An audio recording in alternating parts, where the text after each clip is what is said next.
Azad olunmuş ərazilərdə yaşayanların sayı açıqlanıb. Azərbaycanın işğaldan azad edilmiş ərazilərinə qayıdan keçmiş məcburi köçkünlərin sayı 36 mini ötüb.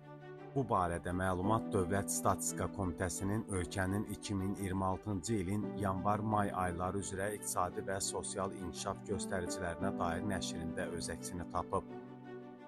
Bildirilib ki, qaçqınların və məcburi köçkünlərin işləri üzrə Dövlət Komitəsinin məlumatına əsasən Azərbaycan Respublikası Prezidentinin 16 noyabr 2022-ci il tarixli sərəncamı ilə təsdiq edilmiş Azərbaycan Respublikası işğaldan azad edilmiş ərazilərinə böyük qayıdışa dair birinci dövlət proqramı çərçivəsində 2026-cı il iyunun 1-nədək işğaldan azad edilmiş ərazilərə 36.492 nəfər keçmiş məcburi köçkün geri qayıdıb.